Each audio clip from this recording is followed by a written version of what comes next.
Oui, nous avons voulu appeler les journalistes pour leur faire part de rassembler toutes les forces de la nation congolaise qui est devenue la grande séparation. Et donc c'est mon ami Achaka Mouroubi, président du Parti national africain, et moi-même qui avons initié cette consultation pour mobiliser toutes les énergies qui sont en communauté de gérer le pays. Par-delà les clivages, les divergences, par-delà parfois les injures, les insultes, qu'on passe par la terre comme ça. Nous prions que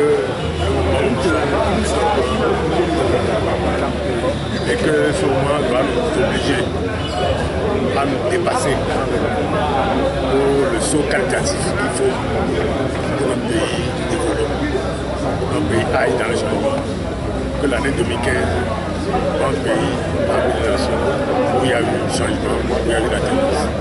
C'est pour ça que nous sommes en mi-parcours. Alors il faut dire que le processus... en mi-parcours, nous avons voulu informer d'abord la presse de ce qui se passait et que nous n'avons pas encore achevé le parcours, mais que pour éviter qu'il y ait beaucoup de supplications, qu'il y ait beaucoup de suppositions et peut-être beaucoup d'informations qui sont erronées, que nous-mêmes nous parlions, nous communiquions et que lorsque nous aurons atteint l'achèvement, nous allons de nouveau appeler la presse pour parler du fruit de notre travail.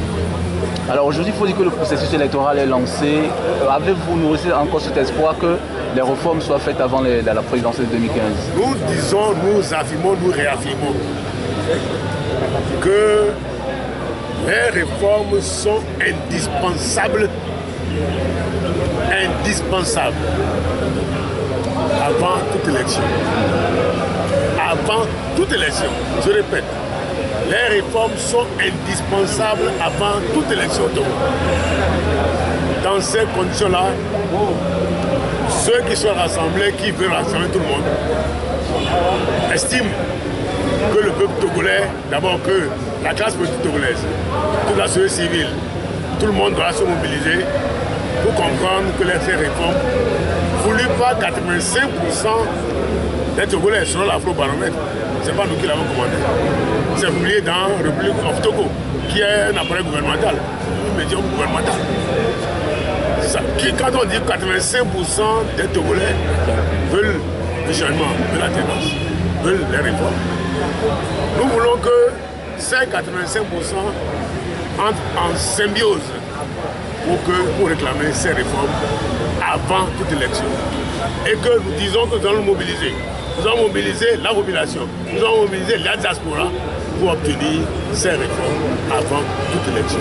Et je ne crois pas. Qu'est-ce qui peut nous empêcher d'avoir ces réformes avant toute élection? D'accord, merci.